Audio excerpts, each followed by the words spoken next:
In the state of Tennessee, there is a beautiful little bull ring known as Bristol Motor Speedway. It's known as the last great Coliseum. And tonight, 29 gladiators will take to the track for 250 laps to put on yet another round of the SRA IEL Truck Series. Good afternoon, everybody, one and all. Welcome to Green Flag TV. My name is Little Rumble alongside Lucas Moody, and we're bringing you all of racing action from start to finish here this afternoon from Bristol Motor Speedway.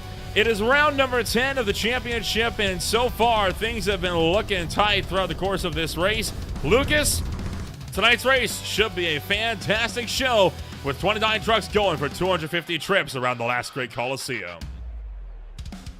Here we are, the half-mile, 28-degree bankings at the top of the corners. Bristol Motor Speedway. What an iconic track. Just last year, of course, we had the MLB showcase with the Cincinnati Reds facing off against the Atlanta Braves at this very place. But now it's back in its racing format.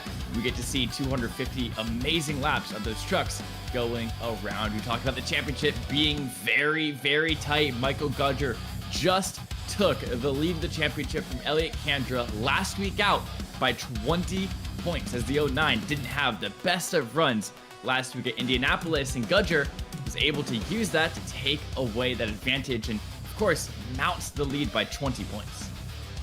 So with a 20-point gap entering this race, Michael Gudger looking set to try to run away with this one, but Elliott Kandra not going to let him take this one lying down, as he's already qualified himself onto the front row right alongside him. But of course, in the big story today, going to be the trickiness of this racetrack. Bristol has always been a track that the trucks have never really agreed with on iRacing, and boy, with it just being past sunset here in Sim, the track down to just 77 degrees Fahrenheit.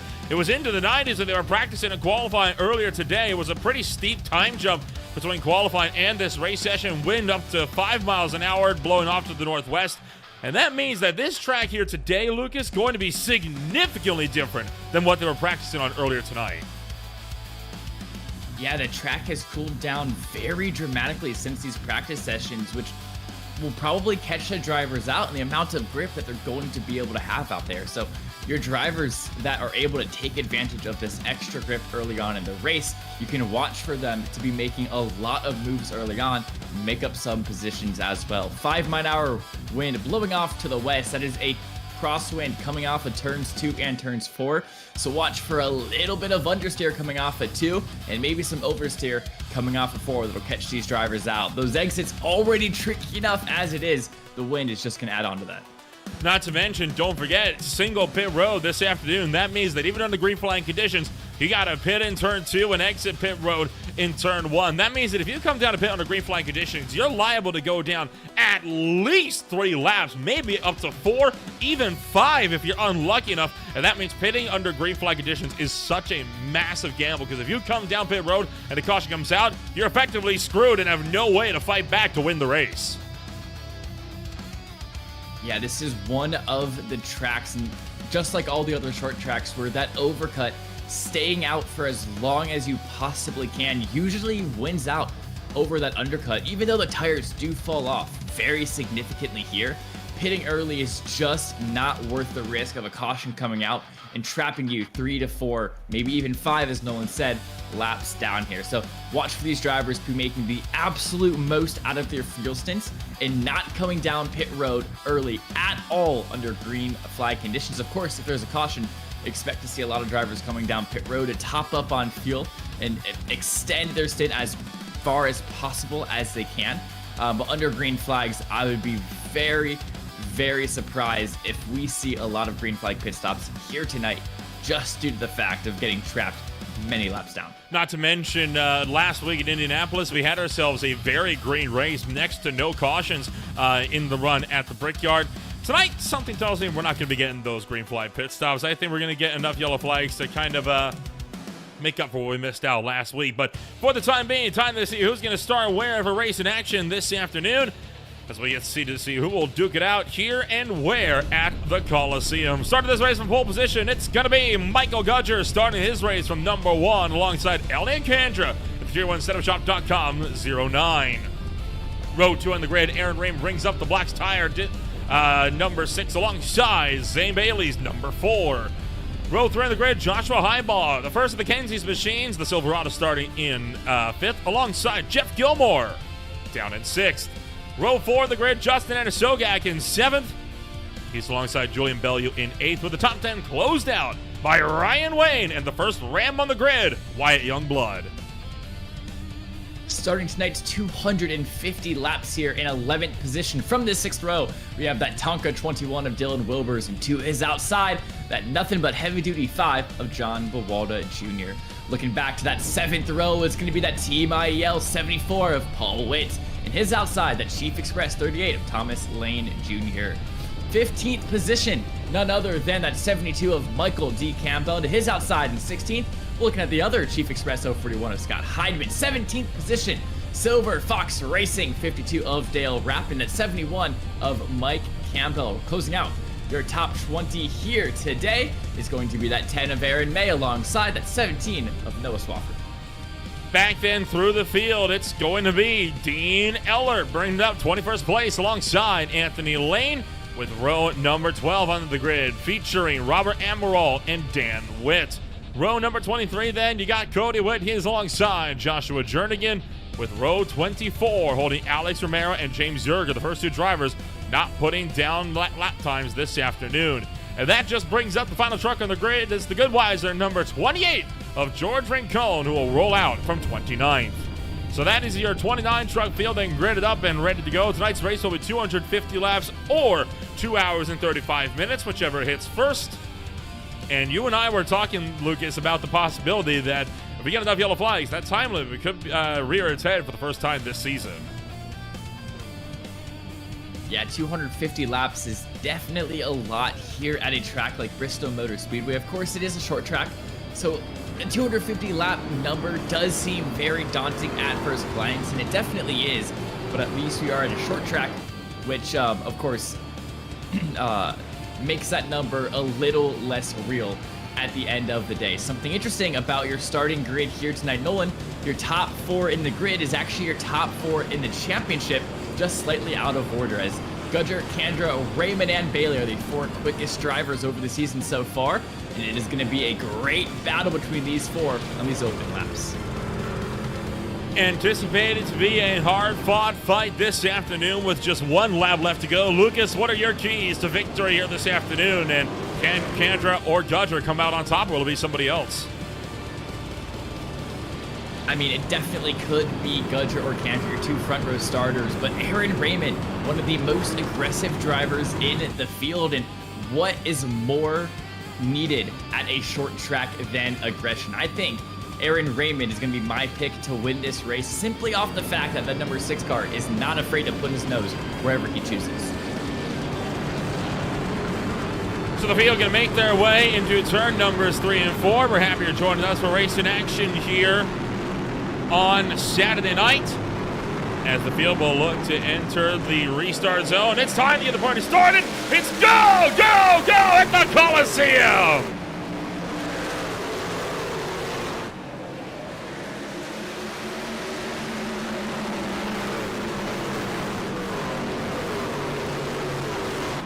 Coming out of the first corner already, Michael Gudger pulling out ahead, but you see Elliot Kandra not willing to take that one line down, trying to get the run back around him on the top side of the racetrack. Through into turn numbers 3 and 4, still looking strong between the 2, and they are packed up nose to tail with Aaron Raymond not wanting to break away, throw this one away either. This track is so fun to watch. These trucks just ripping it through the corners. There's so much banking that they can just absolutely send it in, as Kandra getting a little bit loose off of 4. That's going to cause him to not only lose out the battle for the first, but also lose second place. Aaron Raymond, here we go, battle for the lead. The 6 around the outside of the 64. Can Raymond go to the point early? He's looking for it into 3 and 4. Coming off of 4, he does have the move. Gudger a little bit loose himself there. Good drive for this field as they're able to power this one through, and drivers are going to be in it to win it here this afternoon, as everyone is looking set to fire this one out. Right now, you got a lot of drivers going single file here, and everyone looking to be taking it easy here at Bristol to kick things off. Yeah, of course, aggression is needed at a short track, but also you have to be wary of your tires. Of course, SRA does limit your fuel stint, so tires isn't really a big issue for these SRA races, but at a track like Bristol, where fuel really doesn't matter and you're turning corners so often, you have to watch out for your tires. It's that balance between aggression and conservativeness. And at the moment, it looks like Raymond, the early leader of aggressor, and Gudger gonna back off a little more conservative early on. That 64 might be looking to save his tires and make a run at the 6 later on in this race. Yavin box 74, Paul Witt currently the final car in this top 10. Here we go, caution out on lap 9. And it is for Aaron May going around to the number 10. He's going to be able to get that truck up and rolling. Will he go a lap down? Aaron Raymond not going to give him the mercy of getting that truck rolling. So that looks like it may be a lost lap for Aaron May. And in fact, it will be. They will not give it back. That is unfortunate news for May. He'll be the first driver to be at a significant disadvantage early on in this one. Boy, that's tough, Lucas. Yeah, it really is an early self-spin off of 4 there. I talked about it. It's so easy to lose your rear tires coming off of 2, and especially coming off of 4 here in Bristol Motor Speedway. And as I talked about, that wind not making it any easier. We can take a look at the replay, see if he maybe had help, but I'm pretty confident in saying that it was most likely just a self-spin for the 10 here. A little bit high into the corner already, and you see before he even gets to the exit of the corner, he's already looping that thing around, tries to lock it up before crossing the stripe. A little bit of contact with the inside wall, probably not too much damage on that Lizard number 10 machine, so he is a lap down. But next caution that comes out, can probably get a lucky dog, can still race for some good points. First 10 laps are in the books just like that. That was a quick rapid fire opening 10 in this one, and well, already the lap counter into double digits, and we're gonna get set to see if we can do this all over again. Tell you what, we could be looking to be in quite a big run here, and the pace car continues to lead the way. An early caution going to come out and just put this race to an early stop, and kind of give these drivers a little bit of time to, you know, maybe if they were losing positions in those first 9 laps, see what they have to fix. Or if you're one of those guys that were able to jump, some drivers like Aaron Raymond making up 2 positions on that first stint, take a think back to what you did right and continue doing that for the remainder of this stint. And like I said, fuel not too much of an issue around Bristol. I'm expecting probably 2 to 3 pit stops, maybe a 4th at most here. It's going to be tires that is really going to be the doom of these drivers here tonight. You don't want to let your tires fall off too quick, because you're going to do so many laps on them in just one stint that you really have to be careful what you're doing to your Goodyears if you don't want to lose pace in the long run. Front row going to be Raymond and Gudger. Your points, second place currently Kendra, going to be back there in 3rd. Coming around, turn numbers 3 and 4. Time to once again get the party started. Green flag coming out this time by. And we're back underway at Bristol Motor Speedway. A much better getaway from Aaron Raymond, and it instantly clears down to the inside to keep Michael Gudger going on offense coming out of turn 2.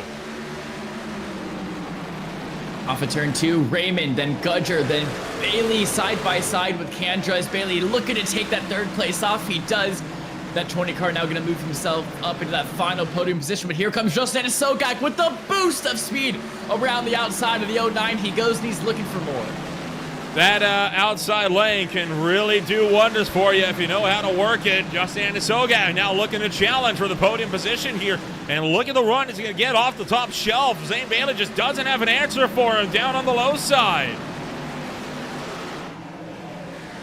Bailey trapped down low, going to get passed by Justin Sogak. Kendra trying to pass him as well. on board with Gudger now as he's going to lose second place. That's 78 Silver Fox Racing on an absolute tear through the field at the moment.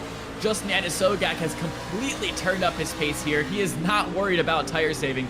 He thinks there's going to be a lot of cautions, a lot of time for him to save his tires, time for him to get some free pit stops in, and he is just ripping his way through the pack at the moment. Now he's going to challenge for the first position. Raymond and Anisogak side by side, but Anisogak clears him before they even make it back to turn one. Now, not quite. Still has the quarter panel in there for Aaron Raymond down on the inside, and Raymond's not one to let this spot go without a fight, but he's not going to have much of a choice here.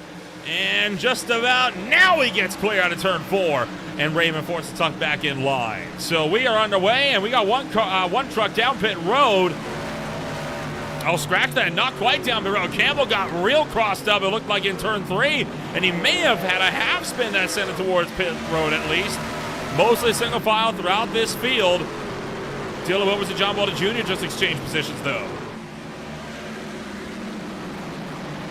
Yeah, Wilbur's up into 12th position now, but this battle for this podium position is ever intensifying as Michael Gudger only a quarter second off the lead for the back of the pack. That 37 of Wyatt Youngblood making to look some moves onto Paul Witt. He has now moved himself up into 7th position. Youngblood, though, trying to put him back down into 8th. You can see a little bit squirrely off of 4. Very common occurrence here at Bristol Motor Speedway. Oh, a bit of a checkup. Anisogak, your leader's around. Oh, that's going to be a big mess. Oh, a huge hit coming out of turn number 2. Mike Campbell comes screaming in. Dylan Wilbur's also involved. The 70 has been caught up at the tail end. That's Robert Amaral. We saw one other truck go sliding into the mix here as well. Brutal hits to bring out our second yellow flag. That is one of the heavy hitters, done and dusted. Once again showing this track does not like to be abused. Take a look at the replay of this one. Yeah, this track is absolutely no joke. Let's see if Anisogak had help from Raymond or if this was completely on his own. Maybe a little bit of a tap there. Entering turn 1, and yeah, it is. That's just going to completely knock the 78 of Anisogak loose. And that's just going to push him up into the track, the exit at 2. And watch this second contact here. Oh, bang, my right goodness. there. Mike Campbell not able to get out of it. Absolutely tremendous impact there for the number 21. And a hellacious hit all around. That sent Anisogak coasting down the back straightaway, facing the wrong direction. Good old bump and run at Bristol. Doesn't quite work here, though, and that, I think, doesn't bode well for drivers trying to do that later on. It was Ryan Wayne, the other truck at the Atom by Atom machine, that got caught up in that mess, and then the 70 just locked it down, trying to avoid. Yeah, the tiniest bump there from Raymond completely pushed Anisogak up the track and got him just that much loose to bring out the caution. Did they even make contact? It's so close. They did a little bit. It's so tiny. You can tell that it was definitely a slight bump and run, as look how much air Anisogak catches off that contact. If you're Campbell, you could get a good look at the undercarriage of the Kenzie's number 78 Silverado, and just the compression on that rear suspension as it slammed back down to the concrete. Look at Scott Heidman up top, just barely managing to slip through up by the wall. Brutal contact happening already. We're not even 25 laps into this race yet. On board now with the 041 of Heidman. Let's see how he was able to make his way around this incident. Just barely slips through up on the outside line. Great job for him. And we're about to go green here, Lucas, as the field is making their way down the back straightaway on lap 27.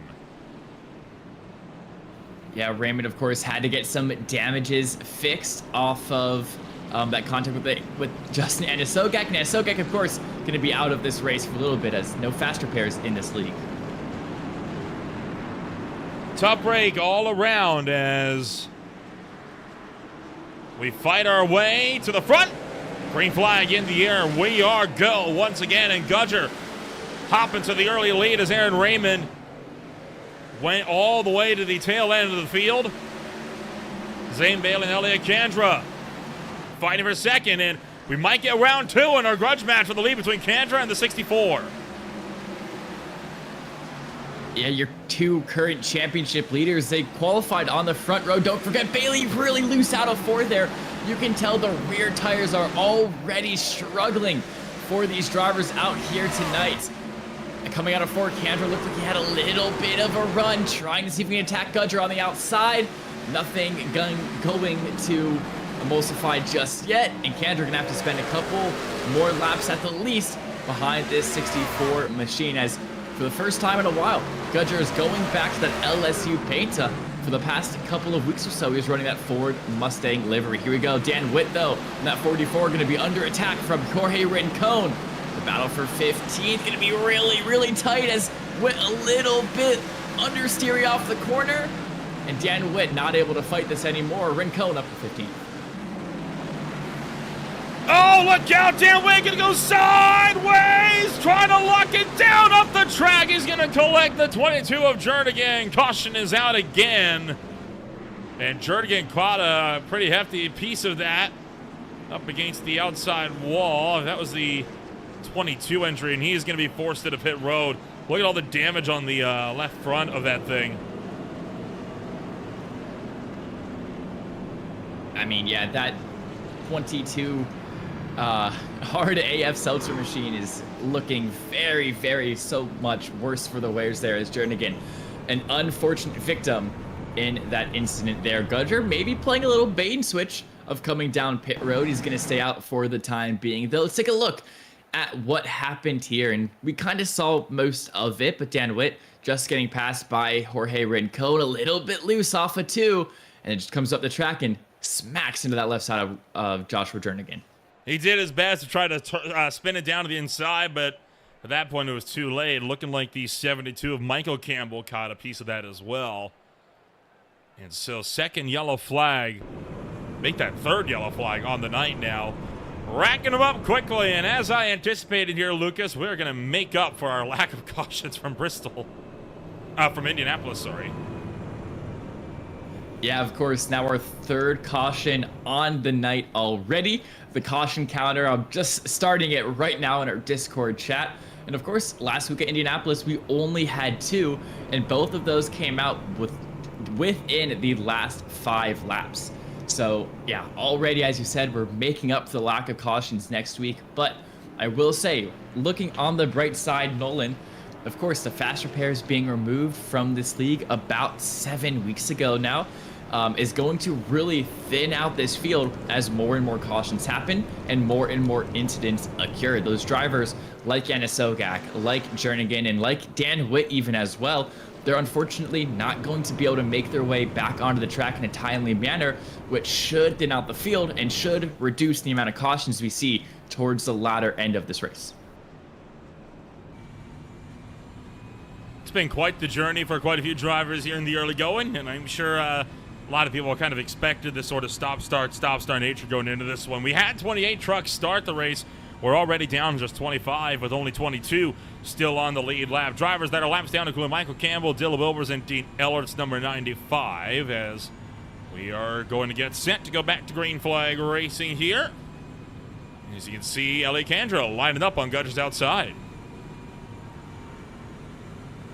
Once again, your two championship leaders lining up alongside each other on this front row. Zane Bailey still waiting in the wings back there in third. He is as well third in the championship. So not only is your top 2 now in a championship order, but your top 3 as well. As this is going to be an amazing battle here. Let's hope we can keep this one green.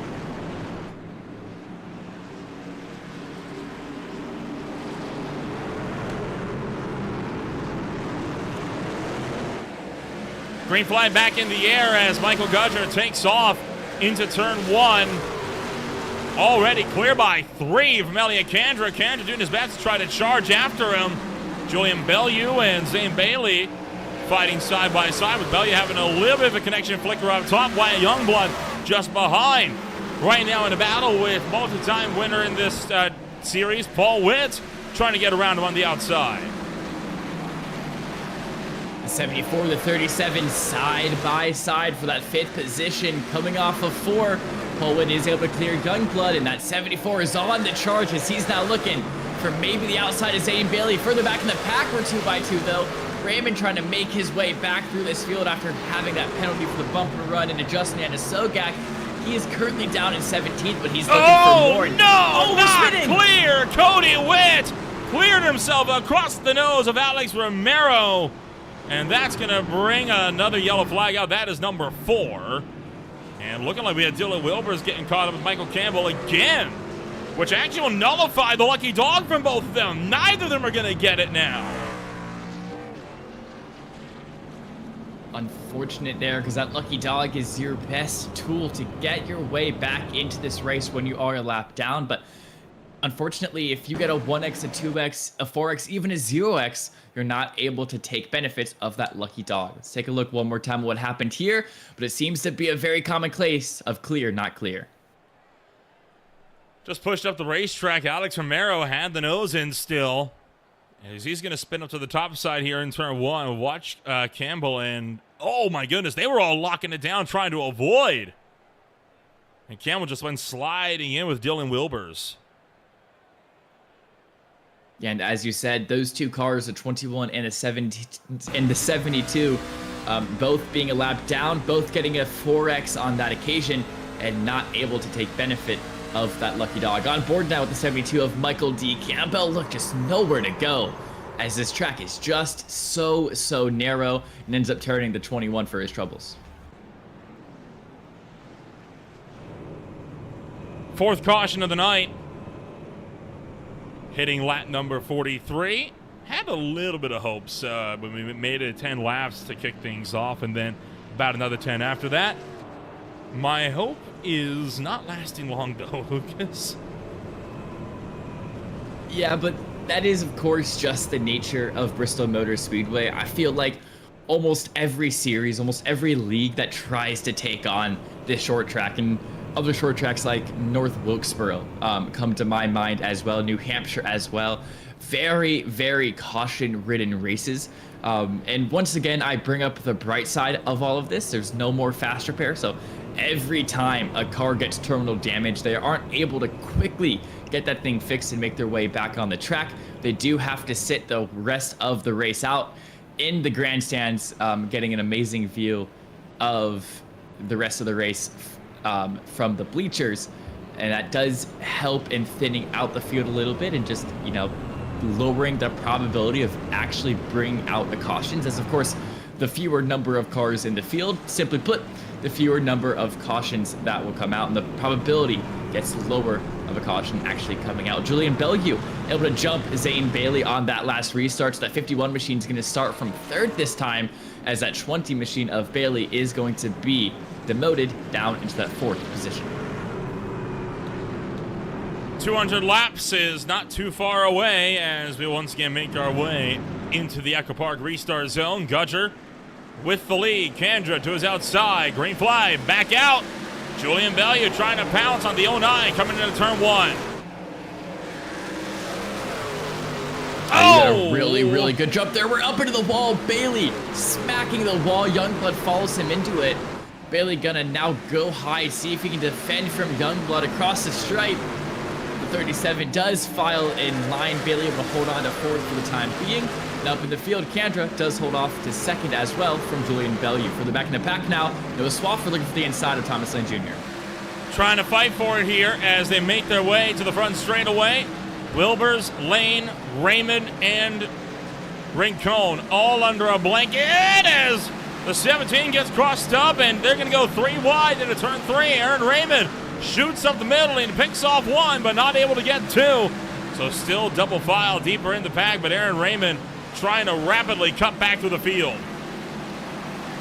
Oh, and he's not clear, and he gets up into the outside wall.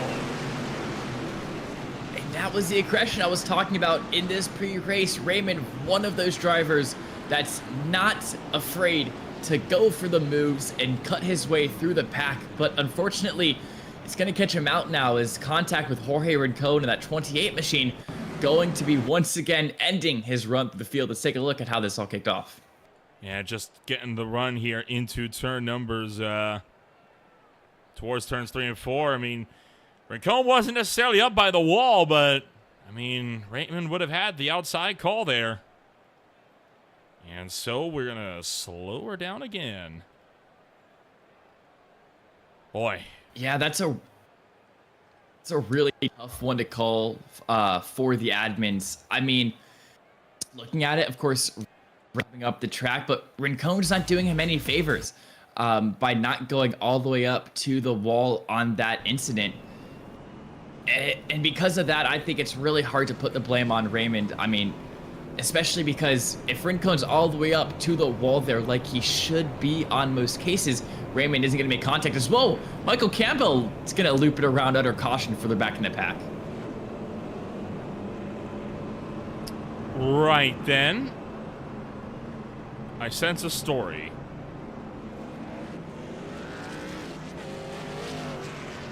So after there is in situations like that one happen, this is Campbell's. That's in progress already. Has he been turned? He has been. Oh, Dan Witt took him out. Oh, that is dirty. That is just dirty. Uncalled for. You're on lap 50. Really? We're doing that now? You might get him back. Heads up here.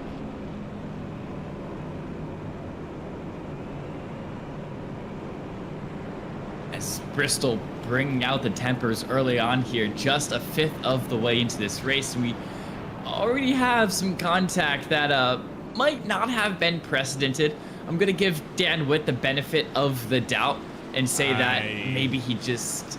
I don't know. You can. He came from the wall all the way down to the apron, dude. I don't know how you can give him the benefit of the doubt on that. I don't know if I can deal with any more intent wrecks for the month. So I. Jeez Louise. Well, we are getting set to go back to green flag racing here this afternoon, and we're going to try for it again. Looking for the green flag this time by lap 54 of 250. Michael Gudger into the green restart zone. We are back to green. Gudger gets a good jump. Kendra trying to make it around the outside. Nothing in terms of just yet, as they're going to say single file 4 rows back here, as Kendra still trying to see if he can mount an attack here on Gudger. Battle continues on as we look to fight this one out. Coming around turn numbers 3 and 4. Michael Gudger puts down the fastest lap of the race as drivers get set to battle this one out all the way up and around. Michael Gudger jumping on the loud pedal, and we are looking to be to the green flag before too much longer here, Lucas. Yeah, we've got some good green flag laps under our nose now, and let's see if we can keep this momentum going and see if we can get some really good laps turned here before we get our next caution flag flying. But of course, being Bristol and being what we've seen so far, it's only a matter of time before we actually see that yellow flag coming out. But now that we do have these green flag runs here, let's see how many laps we can take down here, as your top 10, very, very single file. The closest battle is not until all the way back into 17th, as Jorge Rincon is just 0.2 of a second behind Anthony Lane. Alex Romero turns sideways alongside yet another contender in the background. I believe that to be one of the Campbells. It is. It's Mike Campbell. Not Mike. We have a Mike Campbell and a Michael Campbell. 2 different people. Holy It's cow. been confusing the last couple of weeks, I can't lie. And of course, one's the 72 and the other's the 71. I feel like they're doing it on purpose. Probably. Yeah, that's probably a safe bet. Take a look. This is what brings out yellow flag number 6 on the day. Take a look at how this happened. It was back in the pack, not with that lead group. You see Wilbur's back behind Michael Campbell. And it looks like Ryan Wayne, is up into the wall, trying to find out where this all started. We're 3 wide, and 3 wide into turn 1 isn't going to work. as Romero and Mike Cambo can have a little bit of a spin for it.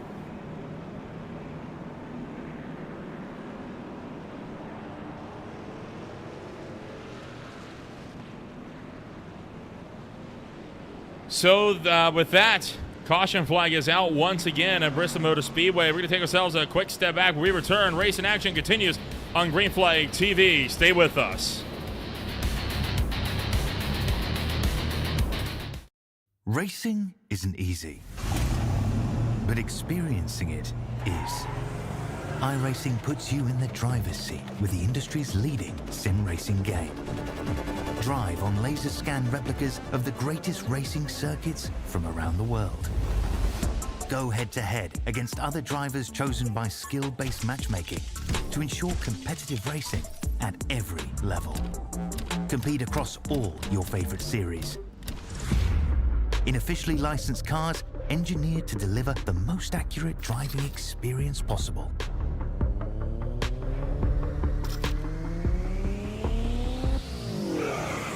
Join a race or host your own with players from across the globe. Race against the computer or in a league with friends. Feel the thrill behind the wheel. Visit iRacing.com.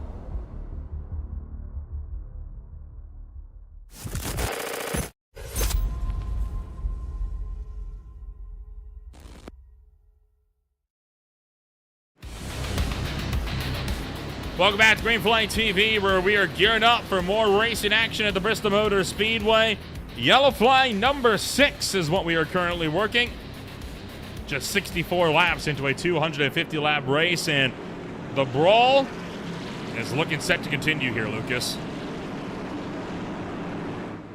And Michael Gudger disappearing off of this front row for the first time in tonight's race. I think he came down pit road. It's going to be Elliott Kandra and his outside Paul Witt. The green flag is going to drop. Kandra gets a good getaway. Paul Witt is able to maybe clear Jeff Gilmore. He is. We're already single file for the top 4. Coming around, turn numbers 1 and 2 and fighting our way into 3 and 4. Driving up and around as, looking for 3 wide again, deeper in the midfield. No dice so far. Good chunk of drivers came down pit road for tires and fuel under that yellow flag. That's why we see a pretty jumbled up grid now as everyone scrambling right now, Lucas. The top 10 have all come down pit road. Dan Witt's in the wall. Yeah, notably your Ford Racing teammates Michael Gudger and Zane Bailey currently first and third in the championship. Your 2 big names that are coming down pit road and will now have to fight their way through the field on fresher tires as Dan Witt is having an absolute, day with that truck out there. Getting up into the wall, loose corner after corner. This time he's going to get loose into the 37. And no, that's Julian Bellew, the 51. Bellew. He came off the wall and just got turned by whoever was to the outside of him. Tough break for Julian Bellew. Second time today that he's been turned around.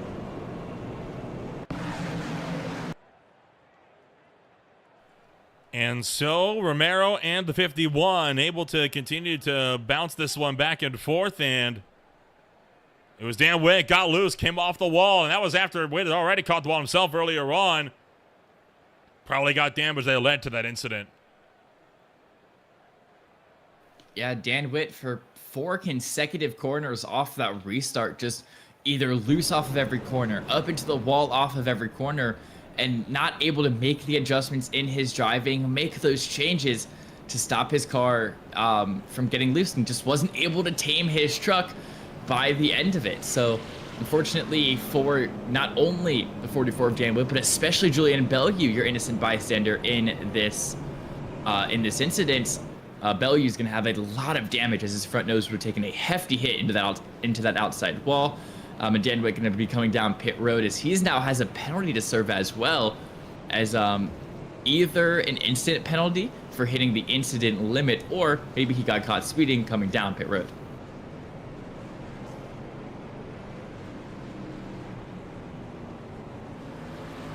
So the caution is out once again. Lap 71 of 250 here on the afternoon. Going to get a quick look at what's coming up here on Green Flag TV. Tomorrow, the Blades Battles ARCA Series takes the Dover Motor Speedway, while the Motor City Racing IMSA Championship will be racing at the Mulsanne Circuit. Collegiate Iceland Cup Series action will be out at Darlington, and then the High Tide Race will take to Phoenix. And then on Tuesday, it's Oma Sorrel at Talladega, Mars at Darlington, and the Aspire Racing Porsche Cup Great Britain Championship will be out at the Donington Park Racing Circuit for their second race, or really races 3 and 4, as they run 2 20-minute sprints. Green flag coming out this time by, as we get set to gear up for racing action here this afternoon. Elliott Kandra looking set to get a run going through 3 and 4. And we're going to look to do this one all over again. Kandra leading the way into the Elka Park restart zone. Jeff Gilmore going to be leading us to the green flag. We're back in the air and we are racing once again. Kandra gets a good jump. Oh, but Gilmore, he's already on the bumper as we have some trouble behind one of the Silver Fox cars. Just exiting pit road, I believe. He was still caught on the apron as that caution, or as that green flag was dropping. Zane Bailey trying to make his way around John Bawalda Jr. He's got Scott Heidman, though, playing an effective pick just in front of him, making this overtake really hard for Bailey. Bailey has to check up heavy. Coming off of turn 2 here as Heidman not budging at all. Oh, my goodness. Coming to 1 now. Bailey finally able to clear the 041 in the 5. This ain't going to last. They're racing way too aggressively here. We're not even at lap 100 yet, guys.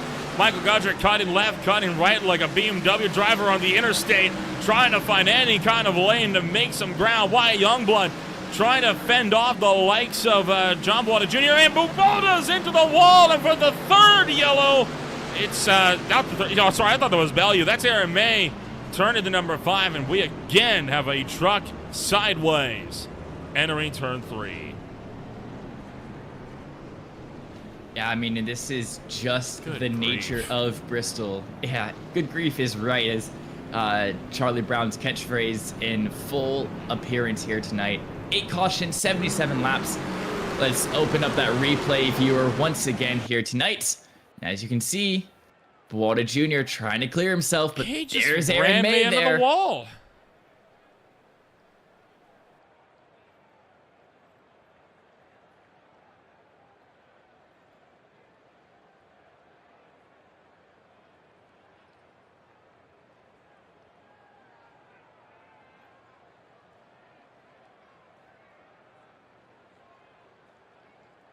Ay, ay, ay. That is 8th caution now.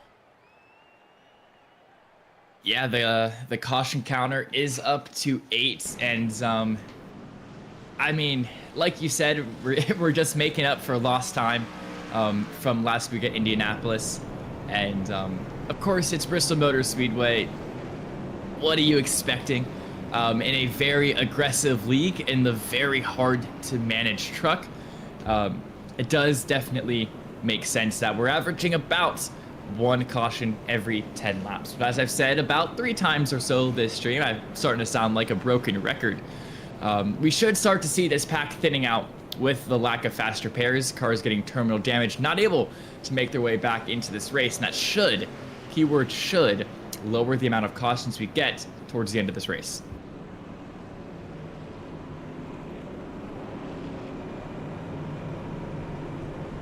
In theory, that is the theory. We actually have more trucks though on the racetrack now than we did 20 laps ago because of these yellow flags. A lot of drivers have been getting their damage repaired and getting back out onto the circuit. We still have 21 of the lead lap, and we're up to 25 now instead of 24 on track.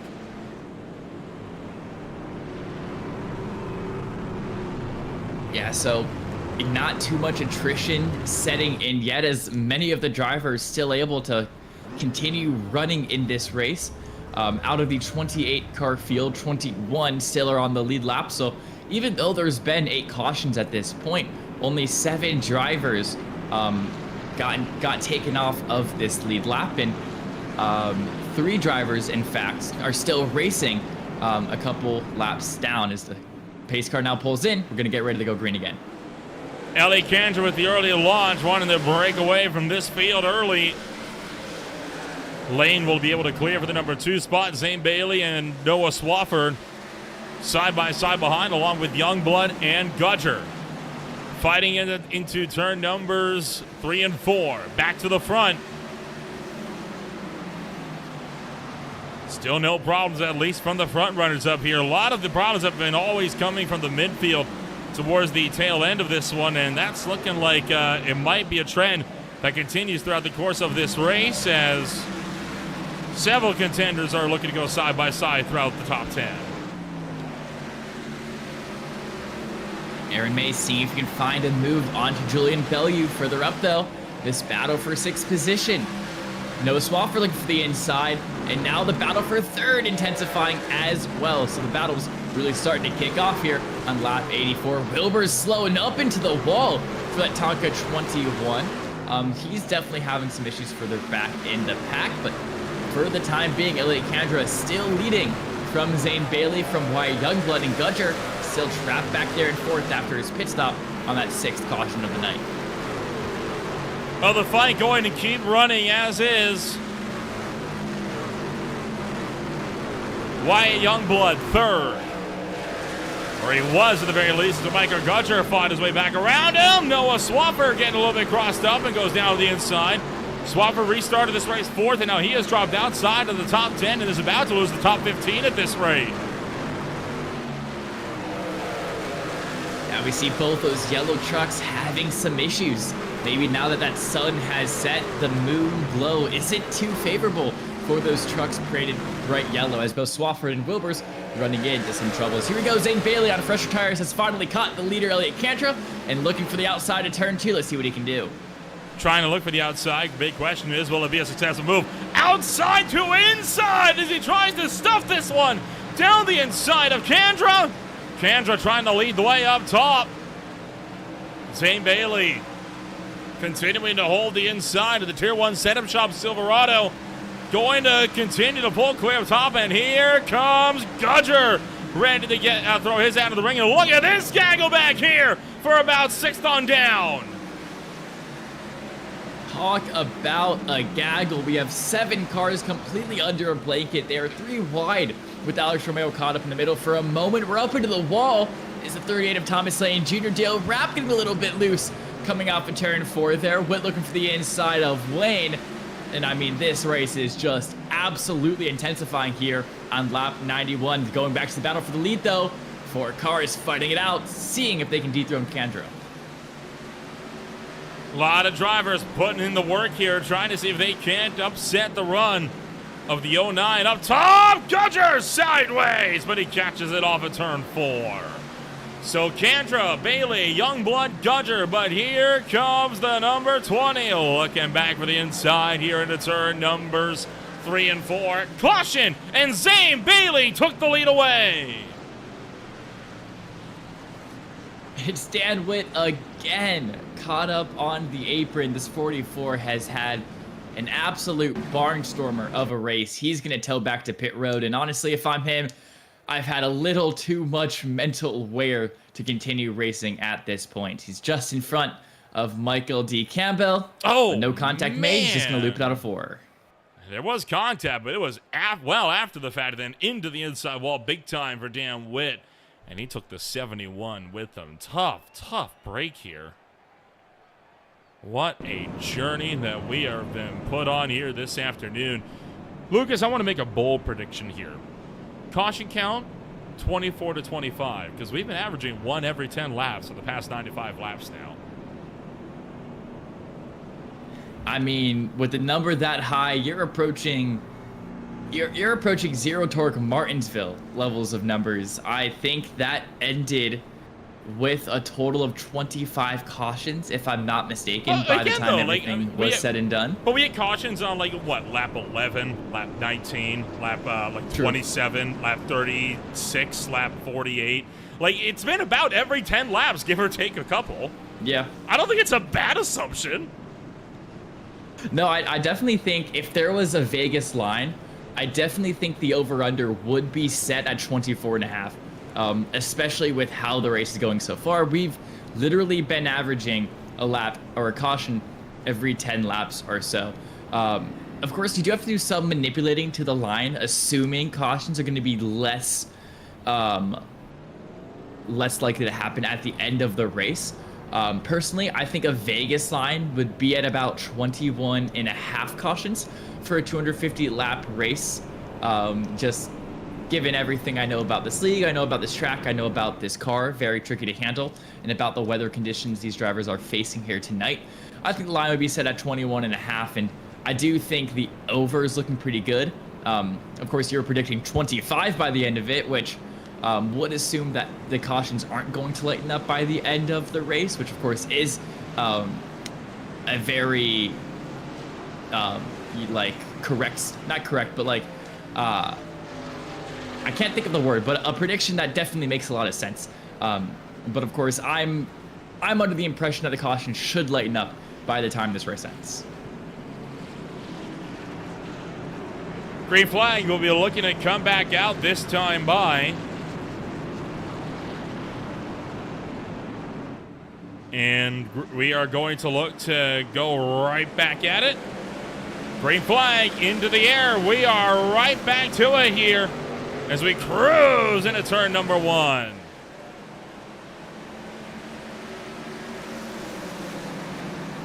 So turn 1, Bailey clears himself from his Ford Racing teammate by about 0.3 of a second, already at the stripe. Here we go now, Aaron May, who was caught up in a little bit of incidents earlier on. He's back up into this top 5 and fighting for more. Here we go now, Silver Fox Racing. That was Joshua Highbow in the 48 machine getting around Scott Heidman for that 7th position. Now Heidman going to be looking a little worse for wear as he's going to be under attack from Gilmore as well. Fighting into turn numbers 3 and 4. Paul Witt sending it to the inside of the Hail Mary. Wyatt Youngblood getting a little bit stacked up as well. So a huge lunge for this field. And now a brief cutout there as you saw the 48 of Highbow get a little bit dicey as well as he made his way off of turn number 4. Wyatt Youngblood nearly scrapes the wall. By the way, Alex Romero and Robert Amaral both have penalties that they are right now attempting to serve. Yeah, and that's going to leave just 20 cars on the lead lap, currently on the racetrack at the moment. But here we go. The Ford Racing teammates, Zane Bailey versus Michael Gudger. What did I tell you? Every 10 like clockwork. Every 10. We're not going to get another one between laps 110 and 120. I'm calling it now. I mean, yeah, your prediction's looking absolutely fine to hold up at the moment. And of course, this caution just comes out at such an unfortunate moment because, I mean, I haven't seen the 20 and the 64 battle it out for so long, but it's a rivalry as old as time, and I was so excited to see it kick off again here tonight. But unfortunately, the 10th caution going to come out before we see that battle. And it looks like it was between Dale Rapp and Elliott Kandra. And again, just drivers clearing themselves. That's the 4th time tonight we've seen the situation. Not even the 4th time. It's what, the 5th or 6th time we've seen a situation like that now. Yeah, maybe even like the 6th or 7th time too. So the green flag is set to come back out once again here as the field will look to continue to pace around the Bristol Motor Speedway, and this is turning into a doozy. We'll look to kick things off in just a moment. Green flag coming up. Stay with us.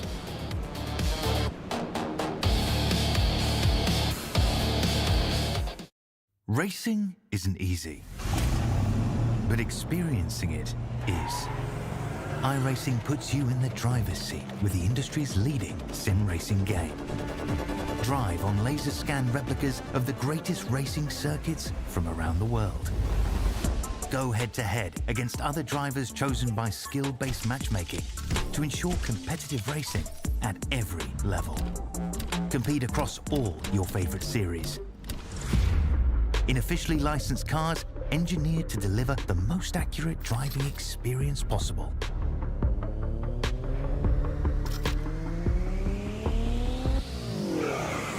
Join a race or host your own with players from across the globe.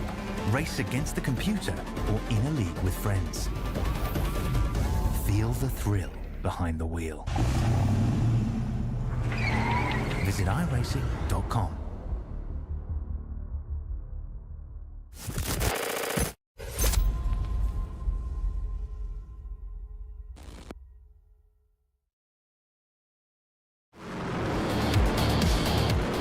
Welcome back to Green Flag TV.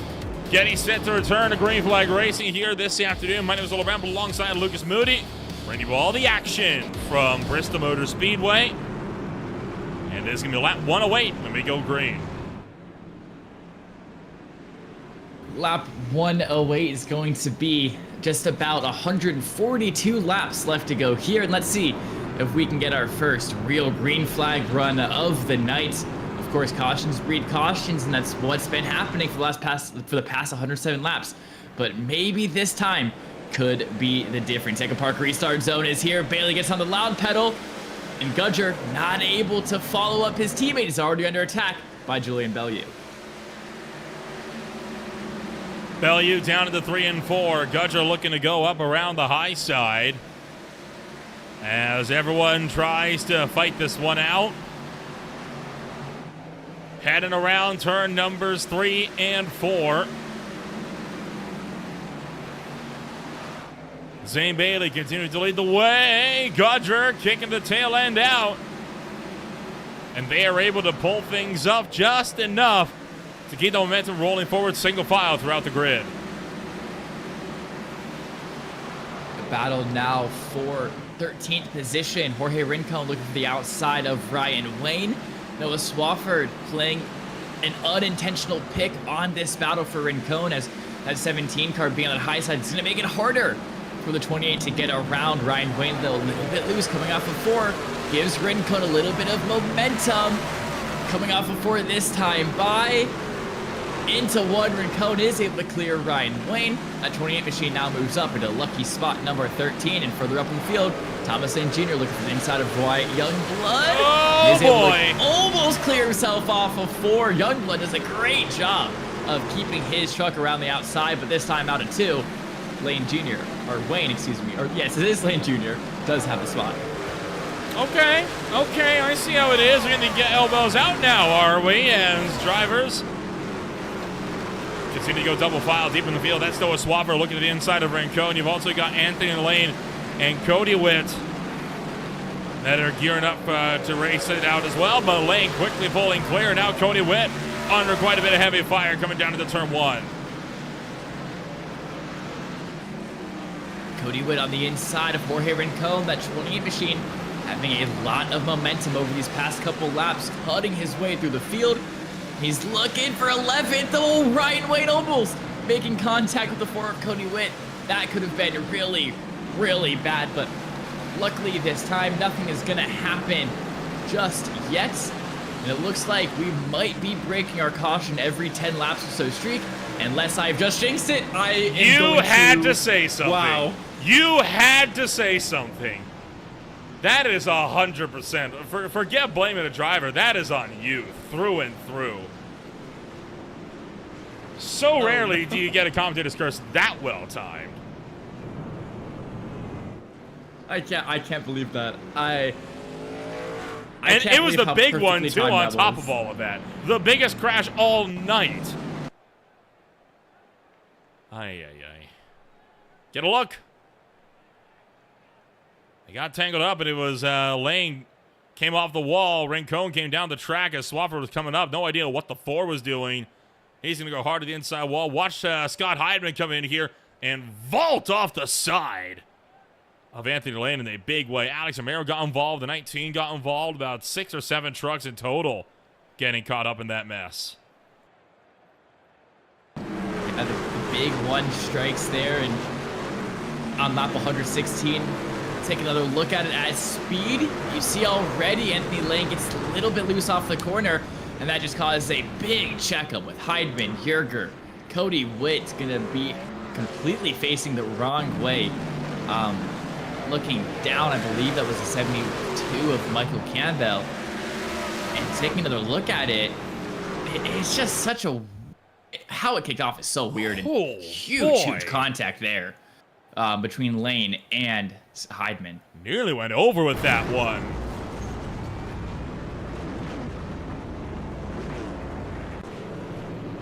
Big crash will take us to lap 120, the halfway mark, only 5 laps away. And I would now like to submit my formal apology for any driver that was caught up in that wreck. Sorry for commentators cursing that one. Shouldn't have spoken my mouth. I know better. I've seen so many commentators' curses in my lifetime. Should never talk about a caution not being out. Genuinely can't believe you managed that. The timing was insane. I've never seen it happen that quick. Yeah, you and me both.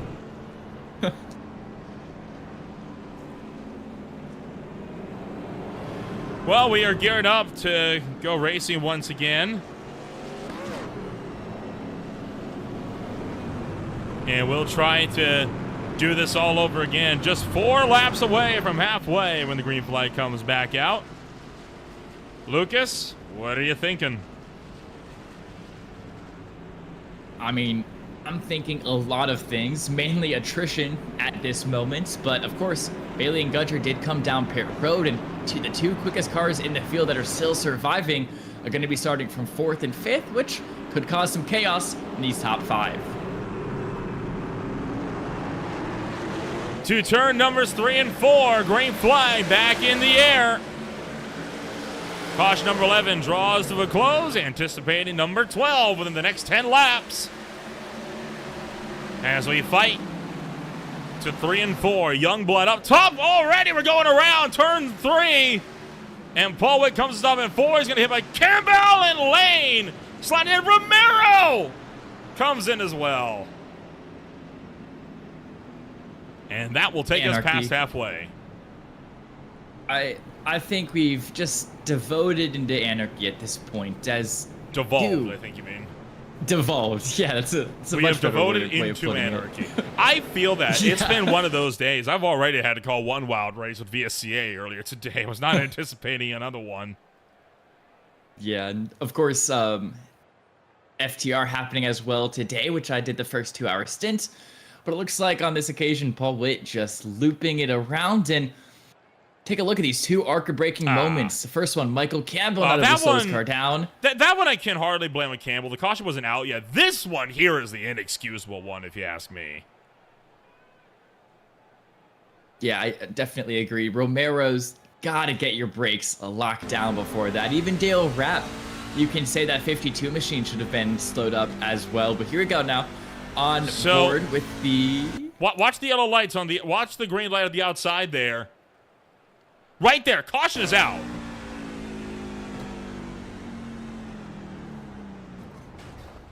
I mean, yeah, that's... especially when you're that far back, there's got to be more of an attempt to slow down because you know it's going to be in front of you somewhere. Yeah, that's pretty inexcusable. I can't lie. I mean, if the only thing the driver saw was the small yellow light in the top right of his screen, that would make more sense. But I mean, you get a big blaring caution notification on your screen. And I mean, especially you had an entire corner to try to stop down. You had a spotter call as well. I mean, getting an ARCA brake moment that late, even at Bristol, it should really never happen. Poor Paul Witt. I mean, that truck probably would have been fine, but he got hit pinball 3 times, all on the rear end. That rear suspension is going to be demolished. Demolition Derby, I think, is Bristol Motor Demolition Derby way. Is I think a more fitting name for this track.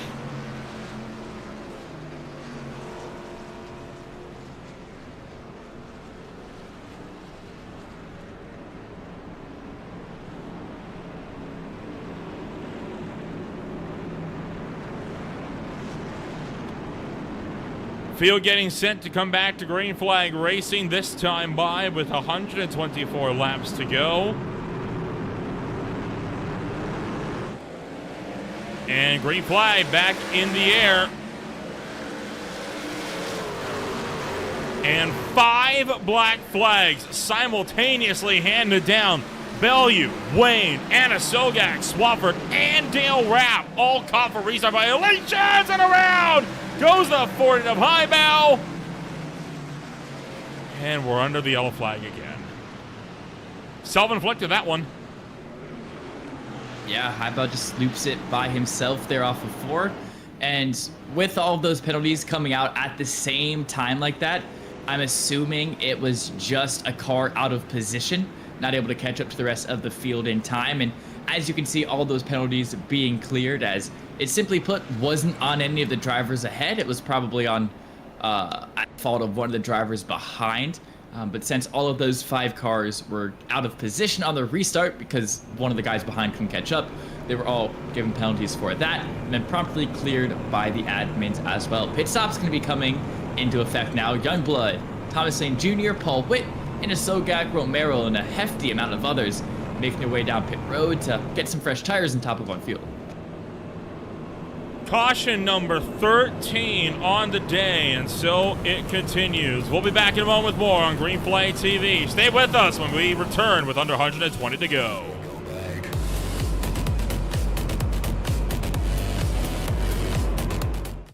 Racing isn't easy, but experiencing it is. iRacing puts you in the driver's seat with the industry's leading sim racing game. Drive on laser scan replicas of the greatest racing circuits from around the world. Go head to head against other drivers chosen by skill-based matchmaking to ensure competitive racing at every level. Compete across all your favorite series. In officially licensed cars, engineered to deliver the most accurate driving experience possible.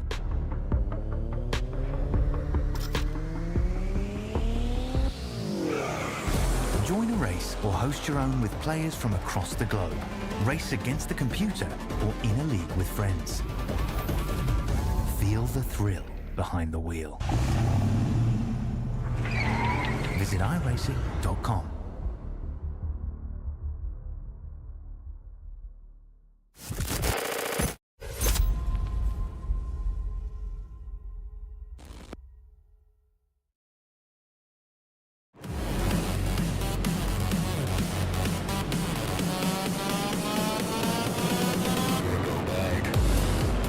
Welcome back to Bristol Motor Speedway, where we are under our 13th caution of the day. My name is Will Ramble alongside Lucas Moody, bringing you all of the action, is one way to put it, here this afternoon. 118 laps to go when we take to the green flag out of 250. Boy, it has been a night. Yeah, Bristol Motor Speedway, like it is in many leagues and many cars, showing as a race of attrition here tonight with 13 cautions on the night. Let's hope this is the run right here. I keep saying that, but let's hope this is the run we can get a good green flag stint going. So the green flag will come out this time by. Make that 117 to go. We did wave off the start on that one. Sit rep on the field. 28 trucks started this race. Currently as it stands, I'm counting 22... Still 24 on the racetrack, surprisingly. However, this is where the story comes in. 14 on the lead lap, less than half the field. We've actually have had a 29th contender join this one. James Yerker has made his way onto the racetrack finally. Better late than never, you know what they say. He can make out some spots. Yeah, the 19 finally showing up for Ford Racing here. A little bit late, but at least he gets to join the action. Jeff Gilmore leading us to the restart zone, followed by the Ford Racing teammates Bailey and Gudger. They're going to be battling it out already into turns number 1 as Gilmore gets a good jump ahead of those two. Bailey on the top, Gudger on the bottom, the battle for second. Going to intensify. Remember, these are teammates, so they have to be careful when driving around each other, but what I've seen in the past, they like to race each other very, very hard. For the back in the pack, Thomas Lane Jr. not having the best of times out there. Yeah, got up into the outside wall, but is able to hold it for the time being. Zane Bailey now fighting it out with Michael Gudger. Oh my goodness, a huge lunge to the outside for the number 20. Elliott Kanger resets the fastest lap of the race on some fresher tires with a 14.983. Zane Bailey trying to go and clear from Gudger. And clear he shall. Next truck up the line, Jeff Gilmore for the lead of the race. Gilmore right now, 59 laps on those tires. 59 laps is an absolute insane stint to be putting on here. And the fact that he's able to hold on to the lead from Zane Bailey and not get instantly passed around the outside shows you how much of a masterclass Gilmore is putting on with the tire saving here. But of course, when you do have tires this old, it is only a matter of time before you're going to get passed, unless it's not. As Gilmore is running this bottom line to perfection, even though Bailey has his top side, he's not able to find momentum, but here we go. He finally has caught the right side corner panel. The battle for lead might be on. Trying to look around the outside and going for the top spot at the last Great Coliseum. Jeff Gilmore going to drop back to third as Gudger goes around the outside. Here comes Julian Bellew. Bellew found himself into the wall earlier today. Now he gets through. Whoa, look out, caution, and we're spinning. And it was the 95 of Dean Eller that was going around, but the yellow was already out before Eller had been spun. Yeah, I'm maybe James Yerger. Confused. I mean, we saw Thomas Lane Jr. in the pits, and we know that just 2 laps ago he was on the racetrack. Taking a look at the 19, seeing if it was him. The Cummins number 19 of James Yerger getting a little bit loose onto the entry of turn 3 there. Oh, what? Man! Dean Eller, remember, he was the driver that got turned coming into turn 1, and he just plows into the number 94. Or into the 19, sorry. How unlucky is it that both of those incidents happened at the same corner to give the opportunity to Dean Eller to get down and hit James Yerger there? I mean, look at this. Spins down and bam! Right into the left rear quarter panel. How unfortunate is that? That is so unlucky for both of those cars. No kidding. Right on board with Dean Eller. This is what he saw. And he's already slow. He's got a lot of damage, so he's just trying to stay high and stay out of the way. And he's going to get run over from behind here. Oh, my goodness. That is a shot. And Aaron May had an extremely close call with all of this. Right on board with him. On board with the 10 now. You can see this incident happening further up the track as Bellew makes contact with the 95, and oh, scary moment. Able to get on the brakes and avoid any contact with the 95. Good stuff there from Aaron May, who, shall I say, was leading the championship about, I think 6 weeks ago now it has been. But of course, unfortunately now, Aaron May in that number 10 machine has fallen back down to 6th. Looks like 71 points off the lead. And I want to point out, you were pessimistic about my 24 to 25 caution count. Well, caution 14, 144. It's holding true. I'm telling you, it's happening. I'm gonna get a prediction right for once on one of these races. It doesn't happen often. I'm gonna get it though. I promise you, I will. It's happening. Today's the day. I can feel it. I'm feeling good. Feeling good about that. I mean, yeah, it is, but I'm still under the impression that we can clean it up by the end, and I still like 22 cautions by the end of it. That's why they call me the optimist. Coming around to turn numbers 3 and 4. Pace car is off once again. 105 laps to go to the Ackermark restart zone. We're back, and still only 14 trucks on the lead lap. That outside line getting an absolutely horrific start there, as a little bit of checking up between Bellew and Kandra allows Bailey and Gudger to clear themselves very, very easily from all those guys running that top side. And we're already cautioned. What happens? Looking. Possibly Cody Witt. Let's find out if I'm right. We'll look at this one from the fishbowl. So let's take a look. Here we go. The fishbowl. Here we go. We're going to open up the replay viewer for the 15th time tonight. Take a look. Look at the entire track at the same time. It was Cody Witt. Right. It was indeed Cody Witt getting loose in the middle of 3 and 4 there. He's just going to bring out our 15th caution of the night all by himself. Now, question was, is that with help or not?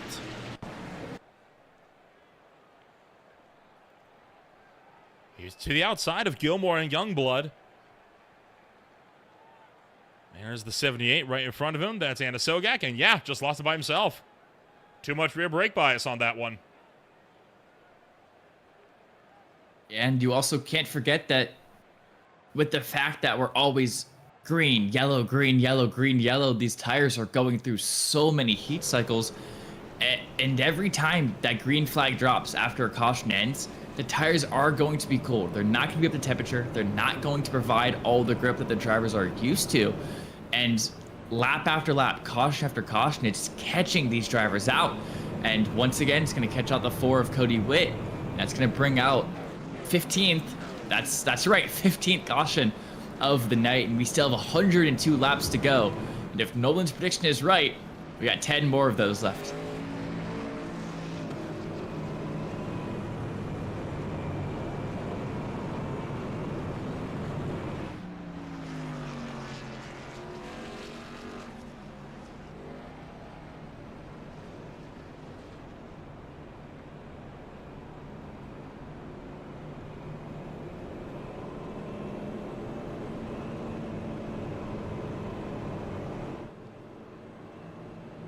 Green flag will be coming out with 100 laps. Make that 99 laps to go this time by. Caution number 15 on the afternoon. I mean, talk about what has been a brutal afternoon, and we're hoping we would get better after Indianapolis. Not so much today, but boy, oh boy. We're getting to that point where the elbows are about to get up proper. Yeah, I mean, we've already been driving aggressive in the first 150 laps. I mean, talk about the last 50, nay, the last 10. Think about the aggression, the elbows, as you mentioned, Nolan, that are going to get out. I am starting to fear for the end of this race a little bit now.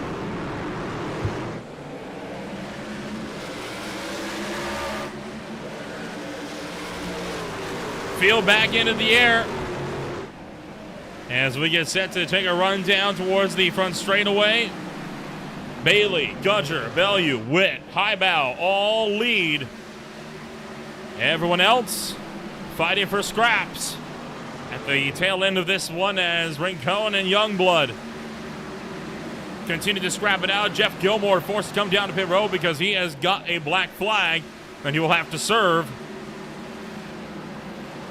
And we are officially under 100 laps to go. Which means which means, Lucas, time is not going to be a factor this race. We're finishing this one on laps. I'm sorry, Austin? Where did you get Austin from? Austin used to call these races with me. That's all.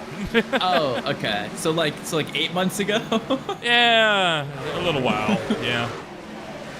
Battle for the lead now between Gudger and Bailey. Bailey's been doing a great job holding on to the lead for a while, but his Ford Racing teammate looking for the inside, and here we go. Can we finally get the battle that I've been so desperately waiting to see? Paul Witt slid backwards, looking like a half spin, but he's been able to hold it, and Zane Bailey's going to maintain his run up top in the race lead for the time being. Gudger, will he continue to fight the inside, or will he try to go outside? He's going to try for the outside, but Julian Bellew is right there, and he's ready to pounce. If Gudger has one slip-up, he's got to make sure that he keeps the momentum going forward. Bellew waiting in the wings for this battle for the lead. Gudger, the side-by-side with Bailey, just one lap to go, but he fell off a little bit. Because Bailey did a great job of holding that outside line, playing to defend. And that is one of the very tricky parts about overtaking here at Bristol. The guy in front can just simply run that high line, and unless you pull off a crazy slide job or have a crazy tire differential, it is really, really difficult to actually get around here unless you're able to set up a move or somehow find the outside of the car ahead. As lap after lap, corner after corner, Bailey running that high line, carrying that momentum through the corners and down the straights, making it nearly impossible for the LSU 64 to get around. Still no joy for most of the drivers that continue to watch this fight play out. Anna Sogak and Elliot Kandra have now fought themselves into the mix as we take 89 to go. And now you can see Justin Anna Sogak getting a little bit antsy. He wants to go. He's down the inside of Bellew, trying to attack for the number 3 spot. Not clear. Bellew still has the outside, but Anna Sogak will clear him in 1. Anna Sogak, your Daytona winner, and also your winner 2 weeks ago at the Windy City in Chicagoland, up now into that 3rd position as he's able to get around your 2nd place in the current standings, Elliot Kandra. And I think Anna Sogak, I think he's got a little bit fresher tires than these guys ahead, as that 78 is rapidly closing in on this battle for the lead, and you can definitely tell there's a big pace differential between the 78 and the 64.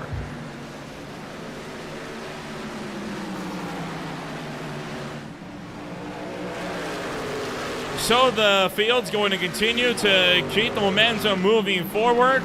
Elliot Kandra trying to look to the inside of Anna Sogak. Right now, Kandra with the freshest tires in this field. Only 17 laps, and Sogak's got 23 laps on his tires. Gudger and Bailey, 47 apiece as Bailey catches the outside wall. Bailey up into the outside. Is that going to cost him the lead? It is not. He's lucky on this account as Gudger not able to make use of that mistake from Zane Bailey. Cantor actually is able to get back around the 78 of Justin and Sogak. That pace differential almost completely eliminated there, as I think he got caught up. He got checked up by Bailey running up into the wall, and Cantor able to reinstate that final podium position for the 09. And once again, Nolan, your top 3 drivers in the race are your top 3 leaders in that overall championship, and it's great to see them battling out here with 82 to go at Bristol Motor Speedway. Let's see how long this battle can continue, and let's see if they can finally dethrone Bailey. Put them back in the pack here. Youngblood around the outside of Joshua Highbow. Highbow, Youngblood, Ryan Wayne all under a blanket. Paul Witt in the mix of this as well. This is a 4-way fight for 7th on the racetrack. Now working our longest green flag run of the race. And looking like my prediction here for 24 to 25 cautions might be in jeopardy. Youngblood checks up Paul Witt. Jeff Gilmore shoots for the middle instead. Are you trying to commentators curse your prediction into being true? That's a little bit of foul play there, I think. No, no, I'm not. I think the penalty flag has been thrown. Actually, yeah, I did just see it deployed onto the field there.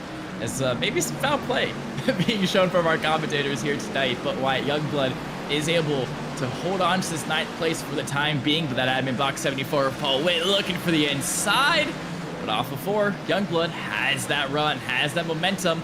It's going to try again into 1, but there's just not the room for the slide job.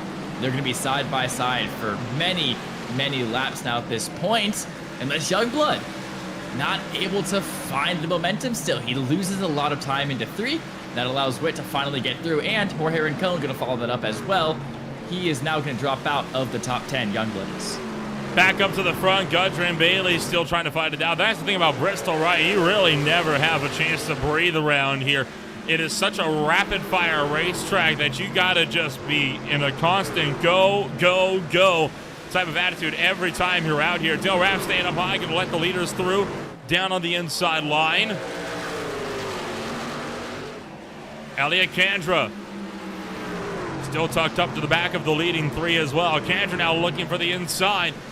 But even despite having 30-lap pressure tires, that outside lane is just so strong that Kandra realistically hasn't been able to do much from the inside for now. Yeah, and that's a very common theme, not only at Bristol, but many, many tracks, especially intermediate tracks, where that outside line is just king for defending. And unless you have a crazy tire differential, it's really, really hard to get by here. As you've seen, Gudger probably has more clean air pace than his Ford Racing teammate of Zane Bailey, but he's just not able to find anything at the moment because Bailey is simply running that high line lap after lap after lap. And in turn, Gudger also running that high line, making it nearly impossible for Kandra to get around him as well. The only downside to that high line, of course, Nolan, is you're going to wear out your tires much much quicker. Not only are you carrying more speed than the guys around you, but you're also driving more mileage over the course of a lap. So running this highlight lap after lap, although in the short run, really, really good for defending. In the long run, if the stint continues to stay green, you could see Kendra build up a tire differential, build up more pace in his tires, and eventually maybe even be able to challenge Gudger and challenge Bailey for the lead. Still no joy in the grudge match for the lead. A little bit deeper in the field, Noah Swafford and Rincon having a side-by-side squabble. This is for P9 on the track as the DeWalt Toyota Tundra tried to look for the inside on Rincon, but no dice for the time being. No dice for the 17. Jorge Rincon holding on to that 9th position for the moment. Noah Swafford seeing if he can find something, but it's the same story back here that it is for the lead. Swafford a little bit loose off of 4, but Rincon just holding that outside line, carrying the momentum through the corners and not letting up, not giving the opportunity to let Swafford pass. Some lap traffic Caution! Now is going to bring the caution out as the Amaral just gets put a lap down. He's going to get the lucky dog on this occasion. Aaron Raymond's around in the back. Tough break for Raymond as yet another driver spins himself out. Take a look. Black's tire number 6 machine gonna be spun around. The victim of this caution with 66 laps to go. He's got Dean Elhert, that 95 Silver Fox racing behind. Dean Elhert gonna give him a little bump into the corner. Gonna push that number 6 machine wide into turns 2 and 3. That's going to be the cause of the caution. Taste of his own medicine from early in this race, and he gave the bump and run to a couple of the drivers. Lucky no one hit him, though, coming off of turn 4. Yeah, lucky indeed. The drivers are able to slow up this time. Pit stops. Here we go. This makes sense. We just had a very long green flag run. Bailey, Gudger, and I assume most of the field going to come down for some fuel and fresh Goodyear tires. Let's see. It should be 4 tires here for Zane Bailey. Just to double check, we'll take a look at this pit stop, and it will be 4 tires. No surprise there, and it's going to be the similar story all the way up and down throughout this field. So what we're going to do, we're going to take ourselves another step back when we return. More racing action. Kick it off here at Bristol. Stay with us.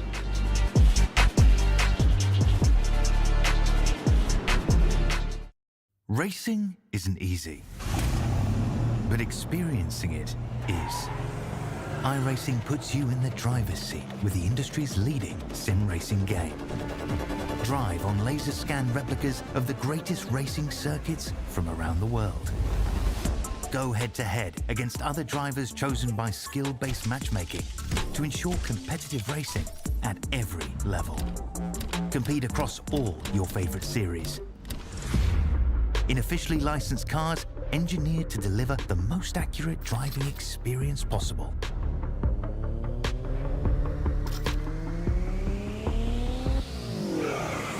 Join a race or host your own with players from across the globe. Race against the computer or in a league with friends. Feel the thrill behind the wheel. Visit iRacing.com.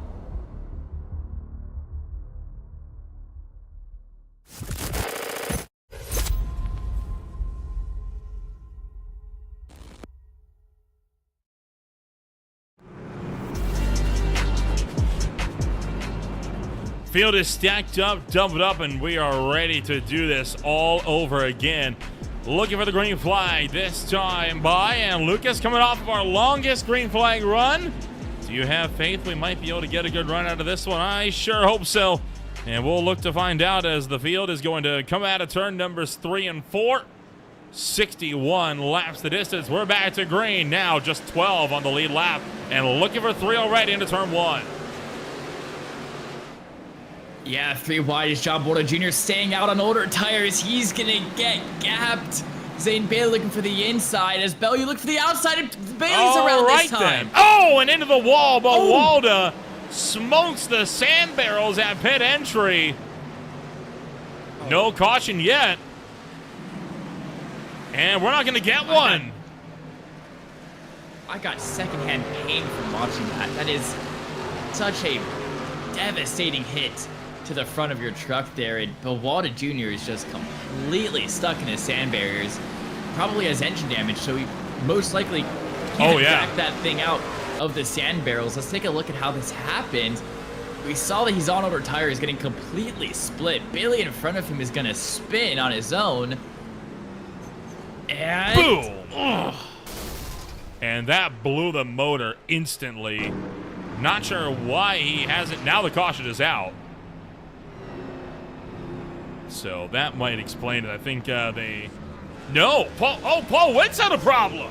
Completely a separate incident here. This is, I mean, chaos to say the least here. I'm very surprised Bawada Jr. didn't get that car towed, but Paul Witt here looking for the outside of Zane Bailey, loses it completely by himself. Is he going to snap up into the wall? We saw it had engine damage, so a big hit must have happened. Oh, he's going to get ARCA braked. Oh, no. Comes a stop, and boom! Alex Romero again coming piling into the wreck. And you saw that gray smoke coming out from the rear end of Paul Witt's machine. That is optimal. That is the sign of engine damage. And that 74 machine going to have a half hour's worth of repairs if he wants to get himself back on the racetrack. Take another look at this. Oh my goodness. And I'm going to give some benefit of the doubt here to Romero. I don't think the yellow flag was out in time for him to have realistically done much about it. Once again, we'll look with the helmet camera here on the number 3. If we can find Romero. There's Romero. So the yellow's only out here. And at that point, it is way too late to do anything about it. You're committed to that corner. So I'm going to give him the benefit of the doubt on that one. Yeah, 100%. And you can even tell with his steering that he's understeering heavily already coming into 3 and 4. So he doesn't really have a lot of say in where his car goes. He's just aiming for the top of the corner at the exit of 4 there, and really can't find his way around that. The caution came out late, and yeah, definitely much less egregious than what we saw that same exact 3 machine do earlier this race. We're going to slow it down for the 17th time tonight with 55 to go. And now thinking about this, Nolan, my prediction was 22 cautions. Your prediction was 25. Both of them looking very, very likely to occur at this moment. Of course, my prediction being based on the fact that the field will start thinning and the probability of cautions will start going down. Yours keeping that same 10 laps every caution theory going. And of course, you have to remember as well, green-white checkers are a thing. 4 overtime attempts in this league could bring out some late race cautions to give your prediction a little bit more leeway and a little bit more validation. The field going to keep on fighting. 53 laps to go. Green flag back in the air. And they're 2 by all the way through turns 1 and 2 here. Still no signs of the attrition coming to a close. We're down to 11 on the lead lap, and now only 18 on track in total. 51 laps to go, looking for 50 before too much longer.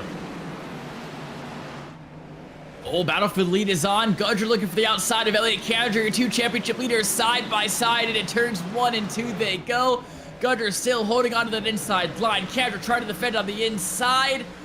They're gonna maintain side by side. Gudger still can't find his clear. No signs of the action slowing down just yet.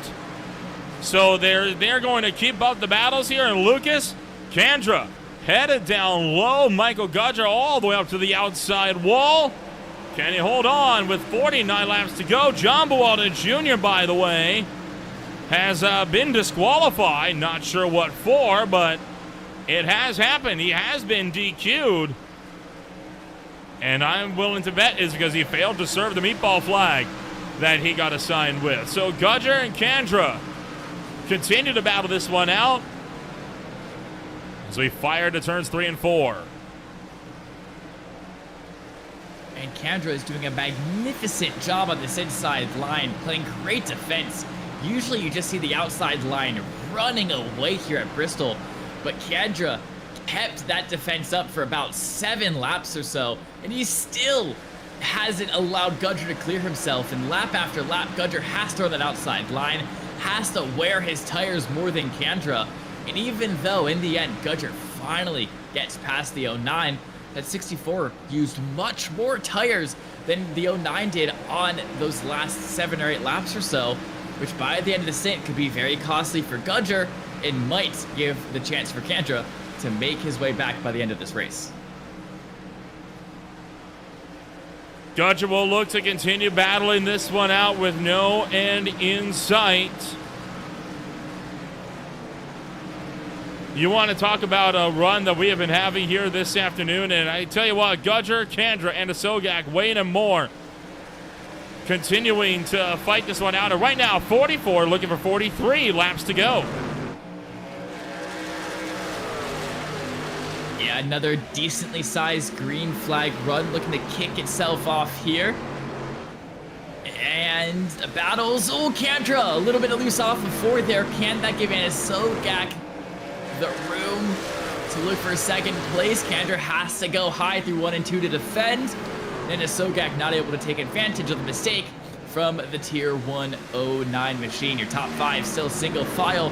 Actually, the entire top 10 single file for the top being, as there's only 11 cars, on the lead lap, and no battles currently going on at the moment, is going to lead to a very single file field. And it looks like the anarchy has settled down for the time being. And Asogak, though, now looking for the inside of Elliot. Kendra is able to clear himself out of 2. Kendra does not have the over-under. And then Asogak moves his way up to 2nd. Critical point. He does not have it yet. There is still time for this one to come to a close. Right now, a lot of drivers are going to be having themselves, I think, a more rough time than they thought trying to get to the end of this one. I mean, a lot of these trucks are just barely holding themselves together at the time being as we entered the realm of under 40 laps to go.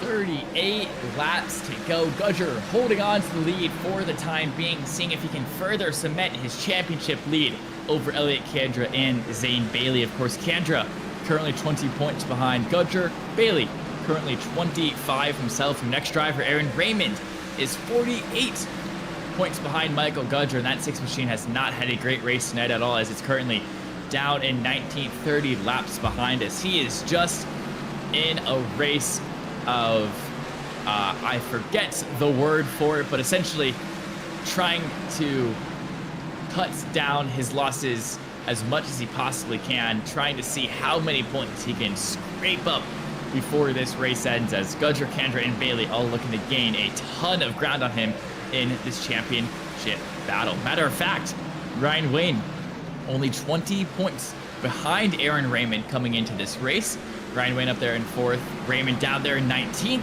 It's a 15-point differential, so as it stands, Ryan Wayne will come out of this race only 5 points behind Raymond for that 4th spot in the championship if everything stays the same before this race ends. Justin Asogak, your big mover in the field at the moment, up into 2nd place. 3/10 of a second behind Gudger, looking to see if he can bring the fight to the 64 machine before this race ends. Zane Bailey was looking to fight, but the caution comes out because Dale Rapp has gone around. Caution number 18 on the day.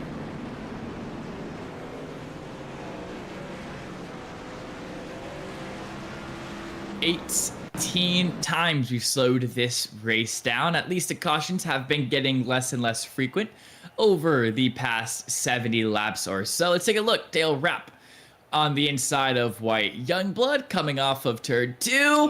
Youngblood gets loose off the wall and gonna come down and hit Dale Rapp there. Not much to 52 could actually do on that occasion. Yeah, not too much indeed. Lucas run to the yellow flag once again. This one will take us to under 30 laps to go. Yet again, a good chunk of the field coming down pit road as pit stops are underway. Why don't you talk about what's coming up here on Green Flag TV?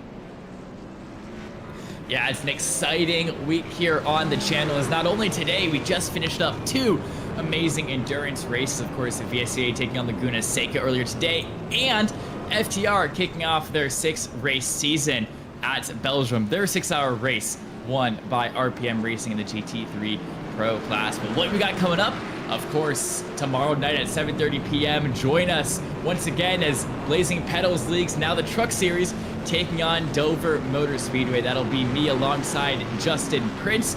That should be a really good race. If you love the trucks, if you love short track racing, I mean, first off, that's probably why you're here watching this tonight, but then you should definitely check out tomorrow night's race at 7:30. That's going to be followed up by Motor at the 24 Hours of Le Mans. And Monday night, CIL is taking on Darlington. That's looking to be a really good race. That'll be alongside High Tide Racing League at Phoenix Raceway. And then Tuesday, we have PCGB at Donington, as well as Mid-Atlantic taking on Darlington, and On My Screen Racing League at Talladega Super Speedway. So 2 races tomorrow, 2 races Monday, and 3 races Tuesday. A very busy next 3 days, and someone's engine just blew up in the background.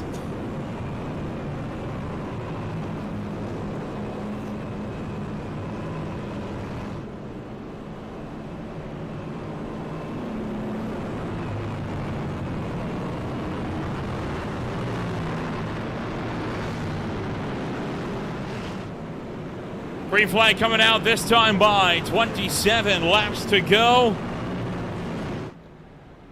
And we're going to look to try to put this one to bed. Lucas, we got a pretty good green flag run a little while ago, but based on how we can't get ourselves sorted into the yellow flag here, what are we doing here?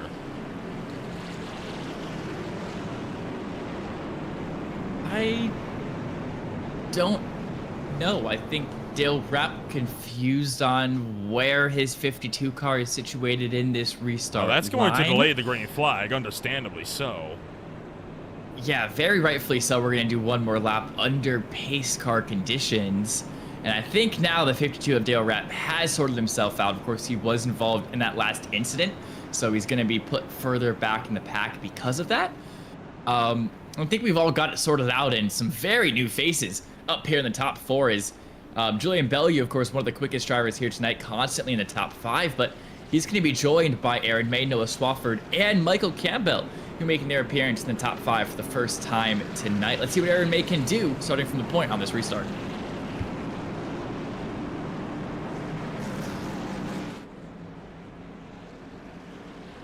.26 to go, green flag, back in the air. We're right back to it as Noah Swafford being pushed by Michael Gudger over the line. Michael Campbell up to the outside. Oh, and around goes Highbow. Spins. Caution.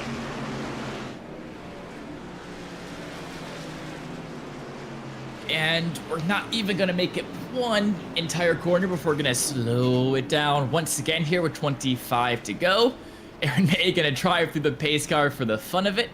And we're going to back it up once again. This caution shouldn't be too long as we just finished with one. It shouldn't take too long for this pack to group back up. And we should be able to get going green here in just about 2.5 minutes time.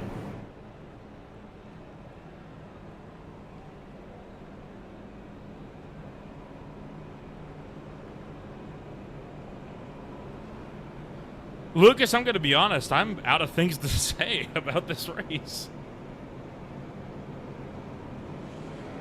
Yeah, I mean, I've kind of been out of things to say, which is why I tend to start repeating myself in these very long, caution drawn-out races.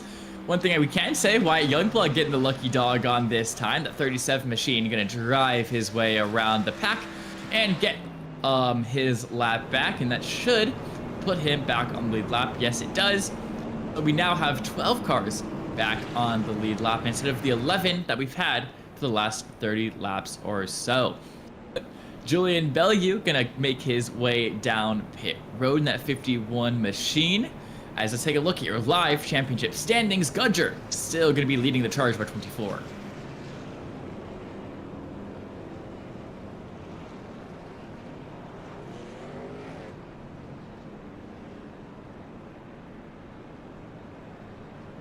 So Gudger looking to extend that points lead from 20 points to 23. All of that for such a small gain, right? But I mean, it's one of those things where those small gains, they will absolutely make a difference when we get to season's end, especially when you get to a championship like this one that doesn't have a chase, it doesn't have playoffs, it's just a season end points total.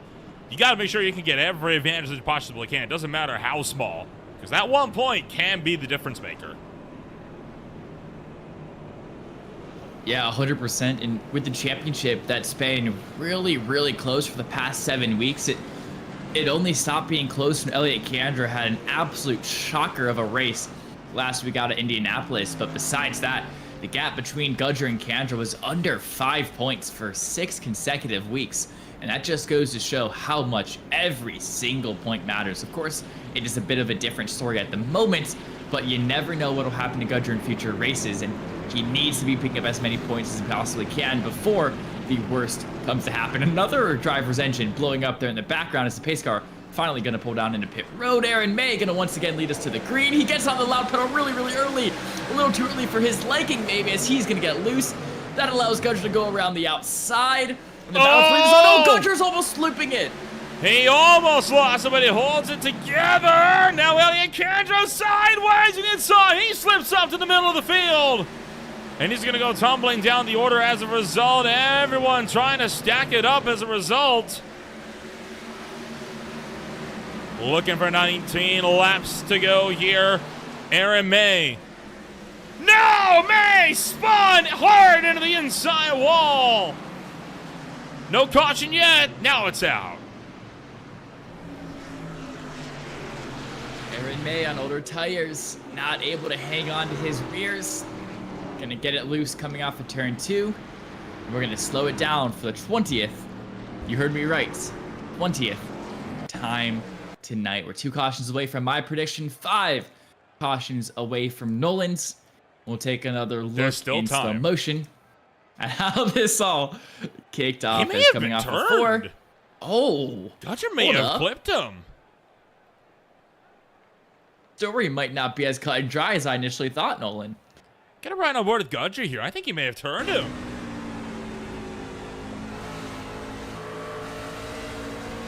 He did. He caught the back bumper. I think he was already a bit loose. That slowed him up, and then Gudger finished the job. Yeah, Gudger made really awkward contact with the rear bumper of May. Kind of made contact with him. Then, as he was driving up the track, kind of moved left to right across his rear bumper, and that, you know, friction, force, Isaac Newton, weird stuff, kind of just turned Aaron May into the outside wall there. As Jeff Gilbert, you see in your picture, going around the outside, getting the lucky dog on this time. Gonna now make it 13 cars on the lead lap. Well, you know how it goes. We're not ones for science, and when we are, it's usually a sign that we're kind of losing our minds up here. Caution is out for the 20th time tonight. We'll be back with more on Green Flag TV. Stay with us. Racing isn't easy, but experiencing it is. iRacing puts you in the driver's seat with the industry's leading sim racing game. Drive on laser scan replicas of the greatest racing circuits from around the world.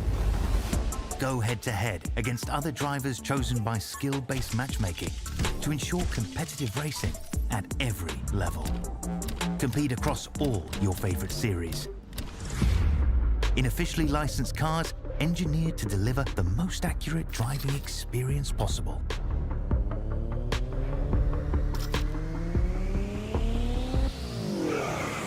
Join a race or host your own with players from across the globe.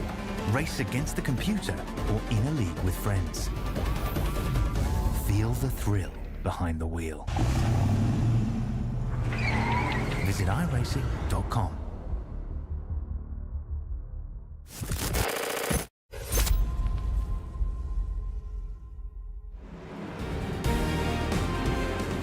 Coming around turn numbers 3 and 4 and ready to go back out of the end. 14 laps the distance here in the SRA IEL Truck Series as we're going to fight our way into the Aqua Park Restart Zone. Green flag back in the air. And racing action picks up once again as Zane Bailey hightails it into turn 1. Bailey gets a really good jump. It caught his Ford Racing teammate of Michael Gudger off a little bit. That's going to demote him down into third, and Asogak able to jump in. He's going to move the 78 Silver Fox Racing machine up into second. Battle for fourth, though. Kendra trying to defend around the outside from Ryan Wayne. As further back in the pack, Spofford looking to almost go down the inside of Jorge Rincon. But he is going to make the move down the inside of Michael Campbell across the stripe. They're side by side. And in turn 1, though, Campbell able to clear. And Asogak once again resetting, fastest lap of the race. The rest of the field continue to battle this one out amongst themselves. Another new fast lap. This one set by race leader Zane Bailey up towards the front. Yeah, with 11 laps to go, there's no point in saving your tires. Push, push, push is going to be the call from these drivers. And if you're Zane Bailey for Justin Asogak, you're running first and second. You have some good clean air, at least Bailey does, to push those tires and to really up your pace. Wayne getting past by Michael Gudger, almost getting pushed by Julian Bellegue. Gudger able to make his way up into fourth position. He's now going to get past Elliot Kandra and Justin Asogak if he wants to be challenging for this lead once again. And at the moment, Kandra is going to be making up some ground on Gudger in that championship standings. Even if it is only by 1 point, at least it's something for the 09. Zane Bailey continues to lead the way, but Justin Asogak trying to look for the inside, looking for now 6 laps to go at the line, and a 10th and a half between the 78 and the number 20. 6 to go here, Lucas, and it is looking feisty as we are getting set for the final laps of this race. And Asogak, he's looking high, he's looking low. This time by into turns 1 and 2, he's gonna look low once again. Off a turn 4, not able to find anything. He's gonna have to see if he can set up a run. He's gonna have to run the outside line a couple corners back to back if he wants to look for a run. But no, he's just gonna send it into turn 3. He's gonna lose so much time off of 4 for doing that though. And Bailey is still holding on lap after lap, running 1 lane from the bottom as we were talking about. He's trying for it though. 3 laps the distance, and Asogak continuing to look to the inside of Zane Bailey. As we'll take that 3 to go mark, 1.5 miles left to go. About the same distance a trip around the Chicagoland Speedway. Zane Bailey still holding on, looking for 2 to go. They're going to lap Y Youngblood, 3 wide. As Asogak goes the inside, it is going to take a Hail Mary here with just 2 laps to go. The big question is, does Asogak have it in him to make the move happen for the lead? He's going to throw that one to the inside. He's alongside, right to the door, out of turn number 4. White flag in the air. 1 more lap truck up the road. Does Asogak go for the Hail Mary in turn number 4? Looking for turn 3. Dale Raps just up the road. He's going to stuff it in, but Zane Bailey covers the inside. Too late. Zane Bailey holds on to win at Bristol. And after 200 grueling laps here tonight, an hour and 48 minutes into the race, Zane Bailey is going to be the one stepping on the top step of the podium. And Zane Bailey takes home the win here tonight in an absolutely grudge fest that was a race. And he's going to do some very well-deserved donuts on the start-finish straight here. And this is Zane Bailey's first win of this season. Your champion, or I believe you're a runner-up in the championship in your Super Speedway Blitz. He had 4 back-to-back-to-back wins in that series. It takes him 10 rounds to finally win a race here in the full thing, and you can see how happy he is. He is just rifting that thing around Bristol Motor Speedway. I'm sure he's thinking, about time. So Zane Bailey is going to burn that thing down to the front straightaway here. Quite a journey that we found ourselves on here this afternoon, and yet again another race that this league is hoping to put firmly in the rearview mirror. Well, we'll get a chance now to get a rundown of your official post results here this afternoon. From the last Great Coliseum, it's going to be Zane Bailey finishing this one up in number 1 alongside Justin Anisogak. Alejandra comes home third. Michael Gudger in fourth. Wayne in fifth.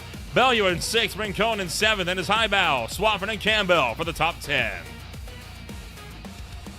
Finishing tonight's race in 11th position, you have Aaron May as your final car on the lead lap, and then just one lap down, it's going to be Wyatt Youngblood, followed by Jeff Gilmore. The rest of your top 20 is as follows: Dale Rapp, Scott Heidemann, Aaron Raymond, Mike Campbell, Paul Witt, Alex Romero, and Robert Amaral.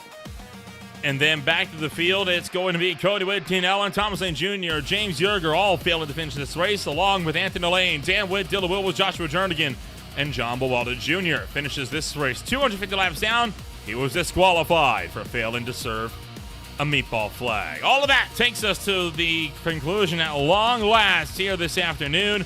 Let's get a chance to give a chit-chat in here to the drivers that finished this race, numbers 1, 2, and 3 here at the end of the night. Well, let's kick things off first and foremost. We'll start from the bottom. We don't have Zane Bailey quite available just yet, so we'll start with Elliot Kandra. Start from the bottom, work our way up. While it may have been a tough ride for Elliot Kandra here this afternoon, Elliot, what you are able to do is start to reel in the gap back to Michael Gudger up front. How does it feel to come home third after a slugfest this afternoon? To be honest, I'm just happy that I survived that. Last week I did about everything wrong that I possibly could, so to have a race where stuff could go right this week, even at Bristol, where for the rest of it field it seemed like everything went wrong. It was pretty good. Overall, championship-wise, it's been tight between yourself and Michael Gudger all season long so far, but only 6 races to go after today. And, well, next week it's a road course and then a super speedway. What do you think is going to be the game plan to see if you can continue to close that gap down next week? Well, first it's going to take a ton. I'm probably going to be practicing a ton this week because I'm not very good at road courses. And then super speedway, it's just... I don't even know what's going to happen that week. It's just going to be pray that I don't get wrecked. So the next few weeks are going to be really exciting, and it's going to be a huge opportunity to close the gap in points. Well, we'll hopefully see you once again taking the fight directly to Michael Gudger a week from today. And then, of course, Talladega is going to be a doozy as well. We'll look to see you out next time, and it'll be upstate New York coming up next, Elliot. We'll see you there. Yep, appreciate it. Elliot Kandra comes home number 1 this afternoon, and it's Justin Anisogak who will look to come home number 2. You're standing by with him, Lucas. Welcome to the booth, Justin Anisogak, second place finisher. Almost looked like you could have had the win off of Zane Bailey. Talk us through those last 7 laps. What were you trying to do to make your way around the 20? It's just kind of top dominant when you're trying to pass someone here now. But we were racing clean, hard racing for the last 15 laps there, but I really wanted to win because I was going to give a shout out to my buddy, but I'm still going to give a shout out to him, to Josh Taylor. He showed me how to drive this place 3 minutes before the race, so shout out to him. But it was fun out there racing with Elliot and Zane for the win there. And then looking to the rest of the race, what can be very bluntly described as a demolition derby. Talk us through how you're able to survive such a chaotic race. When I got to the lead, Aaron accidentally hit me going into the corner, and I just lost all grip, and I tried to save it and just locked it down and got hit by a teammate, but he had really nowhere to go. Got 4 minutes of damage and spent the race fixing it and got it all fixed, at least driving decent there at the end. And I was really hoping on that long green flag run there it was going to go green until the end, because I was just saving fuel behind those guys while they were just racing hard. I was just shutting it off, going into the corners, coasting, and I was saving about almost a lap of fuel, and I got just to 4 laps to go on fuel, and I was almost there, and a caution came out. I was like, ah, man. But overall, yeah, it was a caution fest, but a lot of leagues have them here for some reason. This in Phoenix, I don't know what the deal is with the trucks. at here in Phoenix, but overall, I still had fun. And then looking forward to the next 2 weeks, two very different racetracks. Of course, next week being Watkins, 2 weeks after that, or the next week after that being Talladega. Talk us through those two tracks. Which one are you more excited for? Which one are you less excited for? And how are you at road courses? I'll see you guys in 2 weeks. I might show up. I might show up. I'm a pretty good road course racer, but I kind of I don't want to race them if I don't have to, but it depends. I might do some practice runs to see where I'm at and get the SFR boys, all set to go and see if I want to do it. All right. Well, thank you so much for taking the time out of your day to come and talk with us, and congratulations on the second. Yeah, thank you. All right, that was Justin Anisogak, your 78 Silver Fox racing machine, and now Nolan has caught up with your race winner, Bailey Ford Race. Bailey comes home number 1 this afternoon, and it is his first win of 2026 as well. Zane, talk us through that one, because boy, that was a slugfest out there, and I'm sure not the race we were all hoping to have. Yeah, definitely not. I haven't seen like the cautions. Okay, so there's 20 cautions. Wow. Yeah, I was hoping that there wasn't going to be that many cautions. Me and my team, we talked about how many cautions that we thought there was going to be, and I said like 8. So this was a lot more than what I was expecting. I just got lucky, didn't get taken out by anyone else. Almost took myself out at one time on cold tires and just almost self-spinning. But just was able to get in the lead and just protect the top and hang on to one.